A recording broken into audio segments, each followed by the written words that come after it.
Salut briveurs, salut briveuses, moi c'est Johanna. Je suis poète et un peu psy aussi.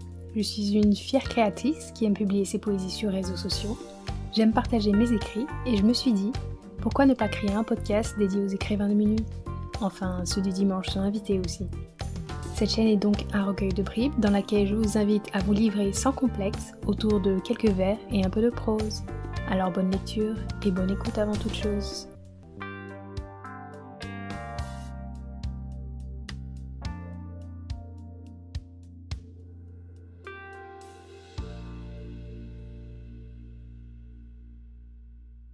Bienvenue dans ce premier épisode.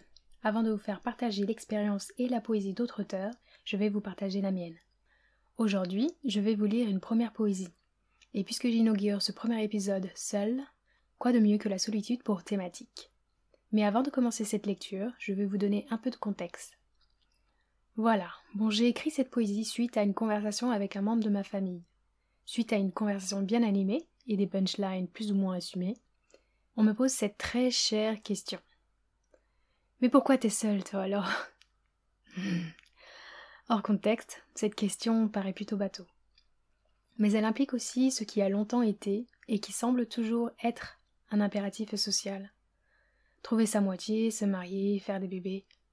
Je note tout de même qu'à l'heure actuelle, on peut reproduire cet impératif dans l'ordre que l'on souhaite. Faire des bébés, se marier, trouver sa moitié, quoique. Vous êtes peut-être confus, vous aussi. Quoi, ça ne vous paraît pas dans l'ordre des choses? Même si j'aime que les choses soient ordonnées, ce n'est pas l'ordre des choses qui me gêne ici. Non, mais juste le mot « moitié ». Peut-être devrais-je le remplacer. Mais par quoi? Âme sœur, partenaire, éternel complice, concubin?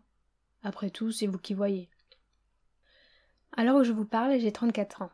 Et je suis célibataire depuis 2 ans? 5 ans? Je ne sais plus trop si je dois prendre en compte les histoires qui ont compté, mais pas duré, ou juste cette histoire durable qui n'a pas fonctionné. Bon, disons 2 ans. 2 ans où j'ai choyé la solitude de la même façon qu'elle s'est emparée de mon bien-être. Peu à peu, je me suis éloignée de la mélancolie pour mieux me rapprocher de mes rêveries. Maintenant, si la poésie a souvent pour thématique l'amour, la bribe que je souhaite vous livrer aujourd'hui n'en fera rien. Enfin si peut-être, mais d'amour de soi alors. Je vais vous parler de la solitude telle que je l'ai vécue, telle que je la vis maintenant, et j'espère encore qu'être le temps. Lettre à la solitude. Quand tu es né, on ne se comprenait probablement pas. Je te parlais, sachant bien que tu étais là en moi. Je tentais de t'écouter de l'intérieur, mais ce n'est qu'après quelques mois que je réussis à me connecter avec toi et recouvrer le sens de mes émois. Tu m'as donné quelques coups parfois, mais seulement parce que tu étais en quête d'un espace-temps, un endroit, où écoute et protection feraient foi, d'un foyer légitime, un genre de toi. Et maintenant, tu vois, j'ai fait quelques échographies de mon surmoi, j'ai tendu l'oreille vers ce cœur qui bat, et j'ai saisi la valeur de ta présence ici-bas. Chère solitude, sache que je serai toujours là pour toi, et un jour tu t'émanciperas de tous ceux qui, autour de toi, font tout un cinéma, de ce que tu es, qui tu seras. Tu leur offriras un fier schéma de ce qu'être soi, un minima. Je vais maintenant poursuivre en vous expliquant ce qui m'a poussé à écrire cette poésie. En plus de cette altercation avec ce membre de ma famille, cet été, lorsque les bars et brasseries pouvaient encore nous accueillir à bras ouverts, je me suis retrouvée avec un ami à siroter 1 ou 2 martinis. 2 ans qu'on ne s'était pas vus. Et après ces quelques verres, rebelote. Même genre de question. Mais pourquoi tu es célibataire? Ça me fait mal pour toi. D'où vient le mal? Je ne saurais le comprendre puisque je ne le ressens pas. Non, l'absence de mal, M à accent circonflexe LE cette fois, l'absence de mal protecteur dans ma vie n'est pas invalidante, et je ne l'ai jamais perçue comme telle, du moins pas dans ma vie de femme. Ce qui est déchirant, par contre, c'est de ne pas se sentir comprise. Car pour moi, faire face au regard d'un ami qui aurait laissé des injonctions sociétales biaiser son jugement est beaucoup plus fourbe que de s'asseoir à la table d'un inconnu qui feindrait l'empathie. Je suis une femme, hétérosexuelle, cisgenre, et malgré le caractère normal qui est conféré à mon orientation sexuelle, je ressens tout de même le poids d'un impératif qui consiste à être en couple. Ne pas être en couple, c'est encore aujourd'hui donner une image de soi de femme instable, libertine ou même égoïste, voire perdue. Et il faudrait sauver cette femme du désarroi que représente la solitude, car la femme ne pourra s'épanouir pleinement que si on lui tient la main. Sa place dans la société ne serait légitime que si sa capacité à prendre soin de l'autre est visible. Derrière ce constat, je remarque tout de même quelques contradictions.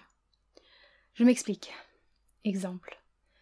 La femme dépendante affective est perçue comme une intrusive qui ne peut sublimer son manque affectif que par la théâtralisation. La femme indépendante est une égoïste qui n'a d'attirant que sa disponibilité sexuelle, sûrement en conflit entre l'offre et la demande. L'une en fait trop, l'autre pas assez. Les unes offrent leur douceur, leur instinct maternel, les autres demandent une place en dehors de ce cercle maternant. Un espace de vie clivant, visiblement. Mais à aucun moment l'analyse ne se penche vers le besoin de donner et de recevoir.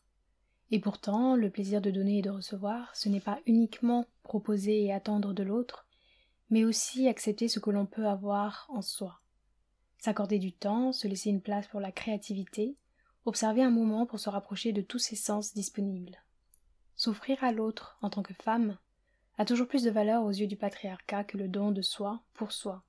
D'ailleurs, être possessif vis-à-vis de l'autre peut encore faire sourire, même si le rire est parfois nerveux. Mais être possessif envers soi provoque encore une gêne, parfois un malaise. Pourtant, se donner du temps, c'est ouvrir une porte vers soi, et cela n'implique pas de fermer cette porte à l'autre. Du moins, c'est ce que je crois. Le statut de célibataire est encore étriqué par des vieilles étiquettes laissées pour compte au fond d'une réserve de boutiques de mode entre deux périodes de promotion. Pourtant, même si les couleurs de ces étiquettes restent les mêmes, le pourcentage de rabais affecté à ces curieux produits sociétaux change bien heureusement. Être une vieille fille, lesbienne, camionneuse ou encore un télo mal luné n'a plus la même charge sociétale aujourd'hui qu'elle l'a eue pour la génération féministe précédente. Par ce poème, j'espère véhiculer un message qui prolonge ce changement. À partir du moment où l'on est à l'aise avec, la solitude ou le célibat ne devrait pas mettre l'autre mal à l'aise. Plutôt transmettre l'envie d'être soi en tant qu'individu unique et non à travers l'autre. Voilà. Aujourd'hui, j'ai choisi la poésie pour vous communiquer ce que j'ai à vous dire, car l'écriture, de même que la peinture, la danse et le chant, sont tout autant de moyens pour moi d'exprimer mes émotions, des ressentis, des événements de vie qui se devaient d'être exprimés à un instant T, mais n'ont pas accueilli l'écoute que j'espérais.